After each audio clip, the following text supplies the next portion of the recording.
28th of December, 1664, and Thomas Vincent, a young clergyman, noticed something peculiar as he walked through the narrow lanes of St. Giles in the Fields. A house stood sealed, its door marked with a crude red cross and the words, "Lord have mercy upon us," scrawled beneath. He had heard whispers of a strange sickness in the poorer quarters, but this marked dwelling sent a chill through his bones that had nothing to do with the winter cold. Little did anyone know that this single sealed house heralded the arrival of one of history's most devastating catastrophes, a plague that would transform London into a city of the dead. The disease had arrived quietly, almost apologetically, in the final days of 1664. It crept through the cramped, filthy streets of the capital's poorest parishes like an unwelcome guest who refused to leave.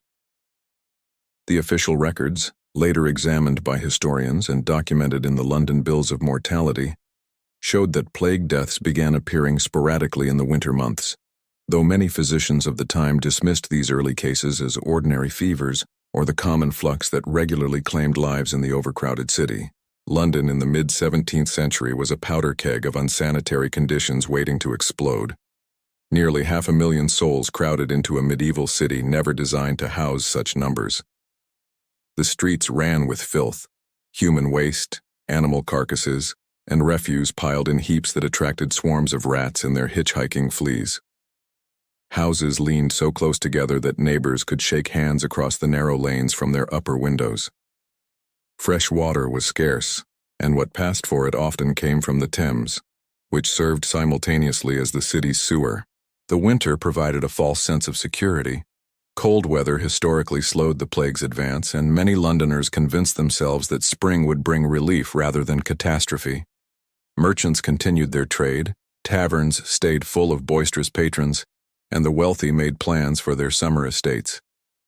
The royal physician, Dr. Nathaniel Hodges, later wrote in his Loimologia that even medical men failed to grasp the severity of what approached, attributing the scattered deaths to natural causes rather than recognizing the pattern emerging before their eyes. By late spring of 1665, denial became impossible. The Bills of Mortality, weekly death records published by the parish clerks, showed the numbers climbing with terrifying speed. Where dozens had died in April, hundreds perished in May. The plague showed a cruel preference for the poor, striking hardest in parishes like St. Giles, Cripplegate, and Stepney, where families lived packed together in rotting wooden structures, sharing beds, water, and, inevitably, disease. The wealthy began their exodus. King Charles II and his court abandoned Whitehall Palace in July, retreating first to Hampton Court, then to Salisbury, and finally to Oxford. The nobility followed, their carriages clattering through the city gates laden with possessions, leaving behind a population increasingly gripped by terror. Those who remained, the poor, the dutiful, and the unfortunate, faced a summer that would redefine horror for generations to come. 1st of July, 1665, marked the point when London ceased to be a living city and became something closer to a mass grave with a heartbeat. Dr. George Thompson, a respected physician who chose to remain at his post, recorded that the streets which once bustled with commerce and conversation had grown eerily quiet, broken only by the rumble of death carts and the wailing of the bereaved. The transformation happened with shocking speed. Within weeks, the familiar rhythms of urban life had been replaced by a macabre new routine centered entirely on death. The Lord Mayor and aldermen, desperate to contain the catastrophe, implemented increasingly draconian measures. Infected houses were sealed shut with their inhabitants trapped inside, both sick and healthy alike. Watchmen stood guard at these marked doors, preventing escape while passing in food and water, when supplies could be found. Contemporary accounts, including those preserved in Samuel Pepys's famous diary, describe entire families perishing together in these sealed tombs, their cries for mercy echoing through the neighborhoods until eventually falling silent. The searchers of the dead became grim fixtures of daily life. These were typically elderly women, often widows, hired by parishes to examine corpses and determine cause of death. They moved through the streets in pairs, recognizable by their red rods of office, entering plague houses to inspect the bodies of the recently deceased. Their judgment determined whether a house would be sealed, making them simultaneously essential and despised. Many searchers accepted bribes from desperate families to misreport plague deaths as other causes, a practice that made the official death tolls unreliable, but allowed some households to escape quarantine. Night became the domain of the dead cart men. According to research documented in works examining the Great Plague, including Daniel Defoe's later historical account, A Journal of the Plague Year, which, though published in 1722, drew heavily on contemporary sources. These men hauled their gruesome cargo through the darkness, calling out, "Bring out your dead!"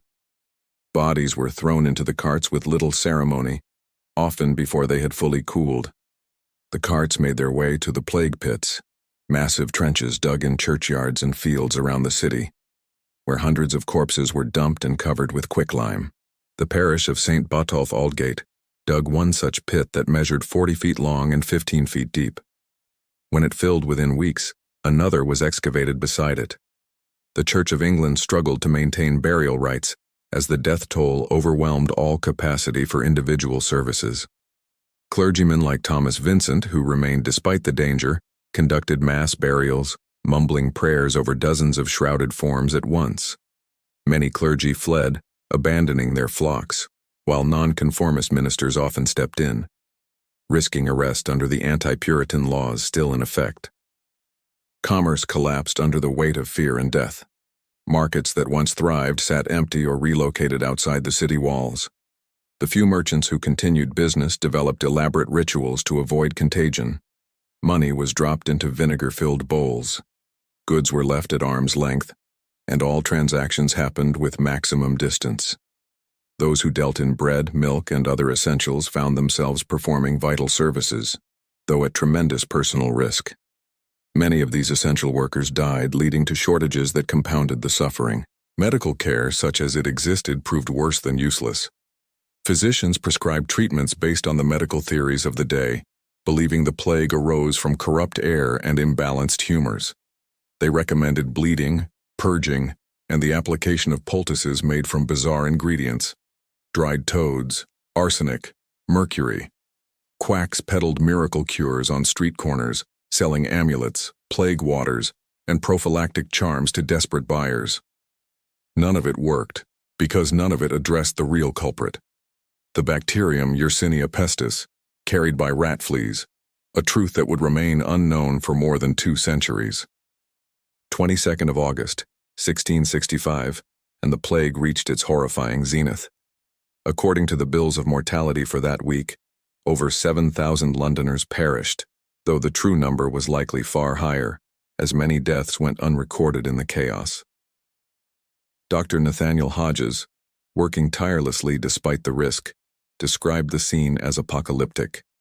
Grass grew in the streets of London's busiest thoroughfares, shops stood shuttered with their owners dead or fled, and the smell of death hung so thick in the summer air that residents stuffed their noses with herbs and flowers, believing these scents might ward off the miasma they thought carried the disease. The symptoms of the plague were unmistakable and terrifying. Victims first experienced violent chills and fever, followed by excruciating headaches and weakness so profound they could barely stand. Within a day or two, the telltale buboes appeared: swollen, blackened lymph nodes in the groin, armpits, or neck that gave bubonic plague its name. These could grow as large as apples and caused agonizing pain. Some victims developed the even deadlier pneumonic form, coughing up blood as the infection ravaged their lungs. From first symptoms to death typically took 3 to 5 days, though some unfortunate souls lingered longer in torment. Families faced impossible choices. When one member fell ill, should the rest remain and almost certainly contract the disease, or should they abandon their loved one and flee? Many who stayed did so from duty and affection, nursing the sick until they too succumbed. Others, driven by terror or self-preservation, locked themselves away from infected family members or escaped into the countryside. Stories circulated of parents abandoning children, children fleeing dying parents, and spouses deserting one another. The plague stripped away social bonds and revealed the raw desperation beneath. The city's infrastructure buckled under the strain. Gravediggers, among the few who found abundant work, demanded enormous wages for their dangerous labor. Some grew wealthy during those dark months, while others died in the pits they had dug. The sexton of Cripplegate Parish reportedly interred over 1,000 bodies in a single week. The continuous digging, hauling, and dumping of corpses went on day and night, creating a hellish rhythm that drove some workers to madness or drink. Contemporary accounts mention gravediggers found dead drunk in the pits lying atop the bodies they were meant to bury. Food scarcity became acute. Farmers feared entering the city to sell their goods, and many villages along the roads to London refused passage to anyone coming from the capital. The few supplies that reached the markets commanded exorbitant prices, far beyond what most survivors could afford. Livestock wandered the streets after their owners died, and stories emerged of people slaughtering and eating animals found dead in the roads, a practice that likely spread disease further. Hunger and plague formed a deadly partnership, with malnourishment weakening immune systems and making populations more vulnerable to infection. The social order frayed but never completely collapsed. The Lord Mayor and aldermen who remained continued issuing orders and attempting to maintain control, though their effectiveness diminished as their own numbers shrank. Parish vestries, staffed by men determined to serve their communities, organized relief efforts, distributed money to the destitute, and arranged for the removal of the dead. These local officials, many of whom died at their posts, represented civic duty at its finest. Even as the institutions they served crumbled around them, strange behaviors emerged from the psychological pressure. Religious fanatics roamed the streets proclaiming the plague as God's judgment and calling for repentance. Some organized flagellation processions, believing physical suffering might appease divine wrath. Others fell into fatalism and debauchery, spending their final days in taverns and brothels, reasoning that if death was inevitable, they might as well enjoy their remaining time. Superstition flourished. People wore amulets inscribed with abracadabra in triangular patterns, hung protective herbs in doorways, and consulted astrologers about auspicious times to travel or conduct business. 15th of September, 1665. And the plague continued its relentless harvest, though some observers noted the daily death toll had begun to stabilize rather than climb. In this darkness, certain individuals shone with remarkable courage. Among them was William Boghurst, an apothecary who not only remained in London but actively sought out plague patients to treat. He later wrote that he visited plague houses daily, often spending hours with the afflicted, and somehow survived uninfected, a miracle he attributed to his careful hygiene practices and liberal use of preventative cordials, though luck likely played the larger role. The nurses who tended the sick deserve particular recognition, though history has largely forgotten their names. These were usually poor women hired by parishes or desperate families to care for plague victims. The work was nightmarish: cleaning, suppurating buboes, wiping away blood and vomit, holding water to the lips of the dying, and removing corpses when death finally came.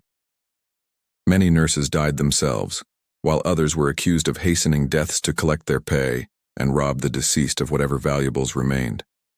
Some of these accusations were doubtless true, as desperation drove people to terrible acts, but many nurses served faithfully and compassionately in conditions that would break most individuals. Samuel Pepys, the naval administrator whose detailed diary provides invaluable documentation of this period, chose to remain at his post in London. His entries from these months reveal a man caught between duty and terror, continuing his administrative work while noting the daily horror unfolding around him. On the 7th of September, 1665, he wrote of seeing his first plague victims, 2 or 3 bodies lying in the streets of Drury Lane at 9 o'clock in the morning. He described the constant fear that accompanied every transaction, every social interaction, wondering if the person he spoke with carried the seeds of his death. The Quakers, persecuted under English law and barred from public worship, demonstrated extraordinary courage during the plague. Where Anglican clergy fled, Quaker men and women entered plague houses to pray with the dying, distribute food to the destitute, and arrange burials for those who had no one else. George Fox, founder of the Religious Society of Friends, later wrote that members of his faith saw ministering to plague victims as an essential expression of their beliefs, even as their actions put them at tremendous risk. Many Quakers died, but their sacrifices earned grudging respect even from those who despised their religious views. The plague affected different social classes with brutal inequality. The wealthy, safely ensconced in country estates, experienced the catastrophe secondhand through letters and reports. The merchant class, many of whom fled but maintained business interests in the city, suffered financial losses but generally survived. The working poor bore the full weight of the disaster. Laborers, tradesmen, shopkeepers, and their families crowded into the parishes where plague raged hottest had nowhere to flee and no resources to cushion the blow. Entire families were wiped out, orphaning thousands of children who roamed the streets begging or died alone in the sealed houses where their parents had perished. Gender played a complex role in the plague's social dynamics. Women, particularly widows and unmarried women, found themselves performing tasks usually reserved for men, running businesses, managing properties, and making decisions about quarantine and treatment. The plague created space for female agency, even as it destroyed countless women's lives. Mothers faced the special horror of watching children die, often multiple children in quick succession, a trauma that broke many survivors psychologically. Pregnant women who contracted plague faced especially grim prospects, with mortality rates near absolute for both mother and unborn child. Children experienced the plague in ways difficult for modern minds to fully comprehend. Orphaned by the thousands, many took to living in abandoned houses or on the streets. Some were taken in by surviving relatives or neighbors, but the capacity for charity had limits when everyone struggled to survive. Parish records show expenditures for the care of plague orphans, but these amounts suggest minimal support, enough for basic food and shelter, nothing more. Some children, traumatized by witnessing their parents' deaths, developed psychological conditions that would haunt them for life. Others adapted with the resilience of youth, their experiences forging them into survivors with intimate knowledge of mortality's face. 3rd of October, 1665, brought the first hints that autumn's cooling temperatures might slow the pestilence. Yet life in plague-ravaged London had settled into a surreal new normal that bore little resemblance to the vibrant city of a year earlier. Those who remained developed elaborate rituals and superstitions to navigate their daily existence, creating a culture of disease management that blended practical wisdom with desperate magical thinking. Personal hygiene practices, though based on flawed medical theory, became obsessive routines. People carried posies of herbs and flowers, hence the children's rhyme, "Ring around the rosy," which many historians believe originated during plague times, though this connection remains debated. They held vinegar-soaked cloths to their noses when passing infected houses, believing the sharp smell would purify corrupted air. Wealthier residents chewed angelica root or carried pomanders, ornamental containers filled with aromatic spices, as protective talismans. Tobacco became wildly popular, with even young boys at Eton School reportedly required to smoke it as a preventative measure, though whether this practice actually occurred during the Great Plague or earlier outbreaks remains uncertain. Communication with the outside world became a carefully choreographed affair. Letters were perfumed with strong scents and passed through smoke before reading. Coins were washed in vinegar. Goods purchased from vendors were left to air for hours or days before being brought into homes. Those brave or desperate enough to travel into London from surrounding areas would arrive at designated exchange points on the city's outskirts, conducting business with residents who maintained careful distances. Food and supplies were laid on the ground, payment was placed in separate locations, and neither party approached until the other had withdrawn. Entertainment and social life, the lifeblood of any city, withered to almost nothing. Theaters had been closed by order of the authorities, though they had been shuttered previously due to Puritan pressure. Taverns, those great equalizers of English society, sat mostly empty. Those that remained open served sparse clientele who drank in near silence, each customer wondering if their companions carried death. Churches held services for diminished congregations, with worshippers keeping maximum distance from one another. The bells that once marked the hours and called people to prayer now tolled constantly for the dead, until finally the authorities ordered the tolling stopped because the sound drove residents to despair. Economic survival required creativity and risk. With normal commerce disrupted, black markets flourished. Those with access to food, medicine, or other necessities could command extraordinary prices, creating opportunities for enormous profit alongside tremendous danger. Some individuals enriched themselves during the plague, though many died before they could enjoy their gains. Debt collection became nearly impossible. How could creditors pursue payments from debtors who might be dead or sealed in plague houses? Property changed hands frequently, as survivors inherited from deceased relatives or purchased estates from desperate sellers fleeing the city. These transactions, conducted hastily amid chaos, would spawn legal battles for years afterward. Animals wandered freely through the empty streets, a surreal sight in normally crowded London. Dogs and cats, blamed by authorities for spreading plague, were ordered destroyed in a massive cull that likely made the situation worse by removing predators that hunted rats. The Lord Mayor's proclamation led to the killing of 40,000 dogs and 200,000 cats, according to contemporary estimates. With these natural rat predators gone, the rodent population exploded, creating more opportunities for plague-carrying fleas to find human hosts. The streets filled with packs of ownerless dogs that had escaped slaughter, growing feral and dangerous as they scavenged corpses. Sleep became difficult or impossible for many plague survivors.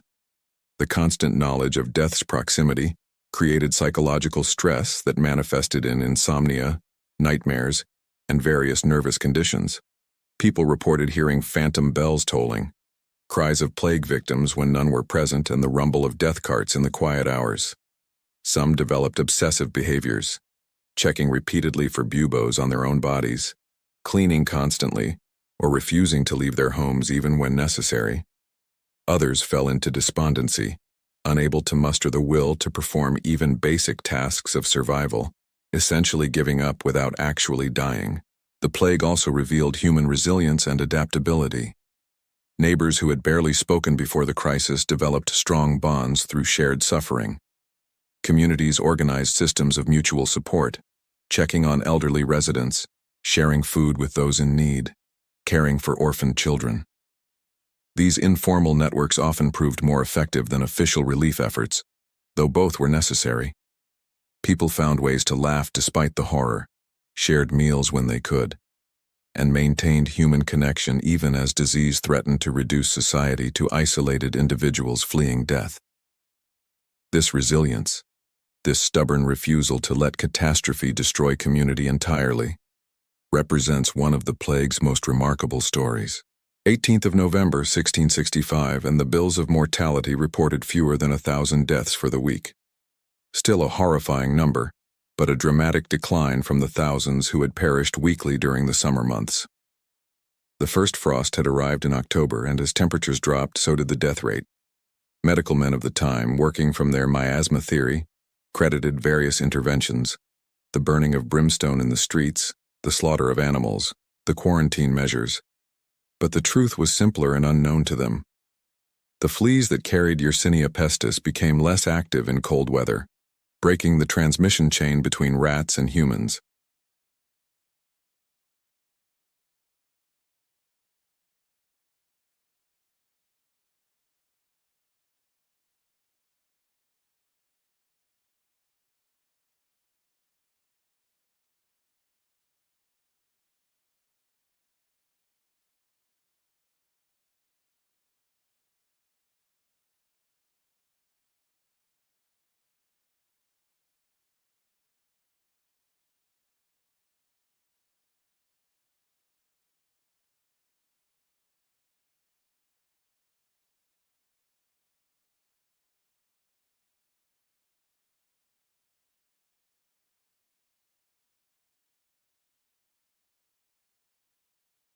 The return of the wealthy and powerful marked the plague's official end more than any medical milestone. King Charles II and his court came back to Whitehall in February of 1666, signaling that London was once again safe, or at least safe enough for nobility. The royal return triggered a larger exodus from the countryside as merchants, lawyers, and other professionals who had fled now came back to reclaim their properties and livelihoods. They found a city transformed, scarred physically and psychologically by months of catastrophe. Assessing the death toll proved impossible with any precision. The official bills of mortality recorded approximately 68,000 plague deaths for 1665, but historians universally acknowledge this figure represents a substantial undercount. Many deaths went unrecorded, particularly among the poorest residents, nonconformists who avoided Anglican burial, and those who died in sealed houses after the parish officials had stopped checking. Modern historians estimate the true death toll at between 75,000 and 100,000 people, roughly a quarter of London's population. Some parishes lost nearly half their residents, while wealthier areas suffered proportionally fewer casualties. The plague created a landscape of grief unlike anything London had experienced. Virtually every survivor had lost family members, friends, or neighbors. Some had watched dozens of people they knew succumb to the disease. The psychological trauma of such widespread loss manifested in various ways. Some people became more religious, interpreting their survival as divine providence. Others grew cynical and hardened, their faith shattered by seemingly random death. Many suffered what we would now recognize as post-traumatic stress, experiencing flashbacks, extreme anxiety, and difficulty returning to normal life even after the danger had passed. Economic recovery began slowly and unevenly. Businesses that had survived found themselves facing labor shortages as workers had died or permanently relocated.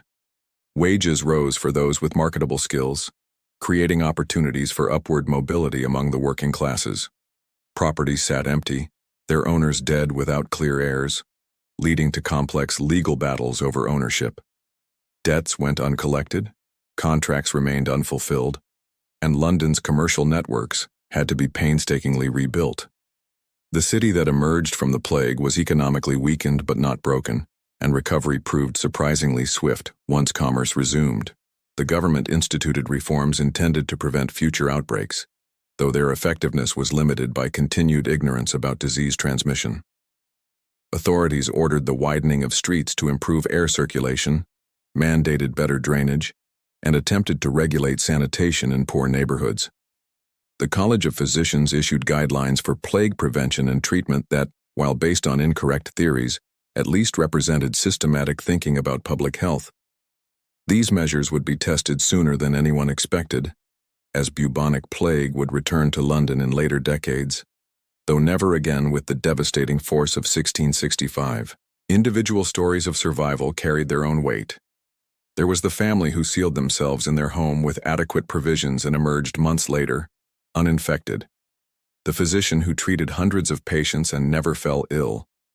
The mother who recovered from plague while pregnant and delivered a healthy child. These survivor narratives provided hope and inspiration, suggesting that death was not inevitable even in the plague's grip. They also provoked questions about why some lived while others died, questions that would remain unanswered until medical science advanced enough to understand immunity, bacterial infection, and epidemiology. 2nd of January, 1666, and London breathed more easily than it had in over a year. The plague had not vanished entirely. Sporadic cases continued appearing through the spring, but the crisis had clearly passed. The city now faced the monumental task of reconstruction, not just of physical structures but of social systems, economic networks, and psychological well-being.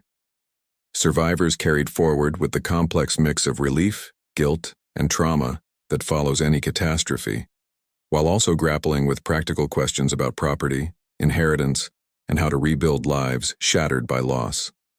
The immediate challenge was physical cleanup. Thousands of plague houses stood as monuments to death, their interiors contaminated with infected bedding, clothing, and household goods. Professional cleaners, promised high wages for dangerous work, entered these spaces to burn bedding, wash walls with vinegar and lime, and remove any remaining corpses. This cleansing process took months, as did the task of filling the plague pits and restoring churchyards to some semblance of order.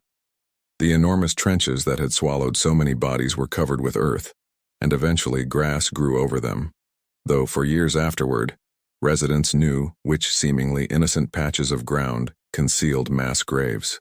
The Great Plague's end coincided with London's next catastrophe, the Great Fire of September 1666, which consumed much of the old medieval city.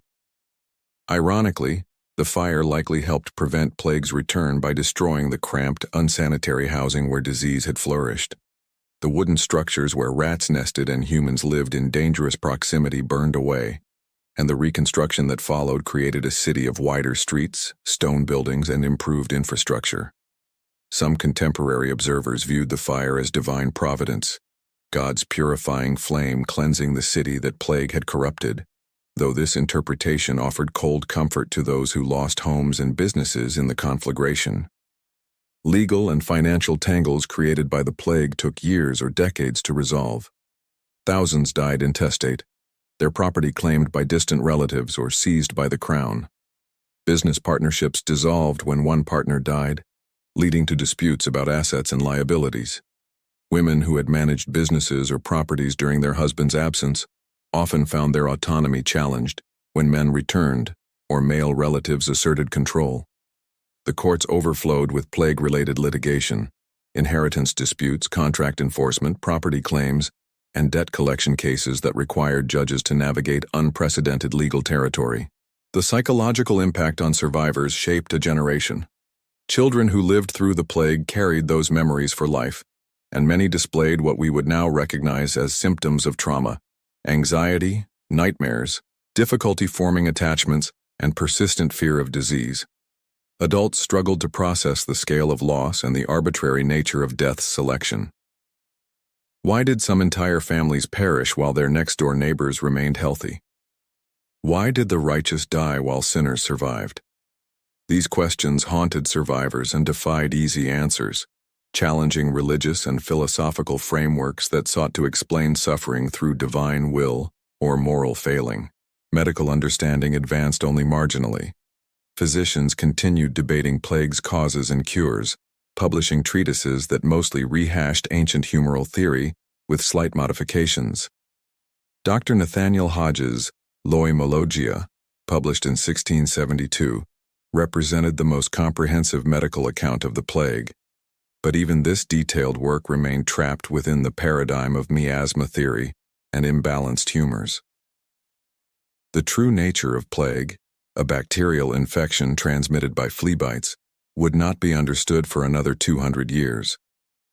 This ignorance meant that when plague returned to Europe in later outbreaks, responses remained largely ineffective beyond the basic quarantine measures that sometimes slowed transmission. The Great Plague influenced English literature and culture profoundly. Writers like John Dryden and John Milton, who had fled London during the outbreak, incorporated plague imagery into their works. Thomas Decker's earlier plague pamphlets remained popular reading, and new accounts of the disaster appeared throughout the late 17th century. Daniel Defoe's A Journal of the Plague Year, though published 57 years after the event, and technically a work of fiction, drew so heavily on contemporary sources and was written in such convincing detail that many readers mistook it for an eyewitness account. It remains one of the most vivid literary depictions of the plague experience. European cities watched London's suffering with alarm, implementing their own preventive measures. Quarantine protocols tightened at ports, and ships arriving from London faced lengthy inspections.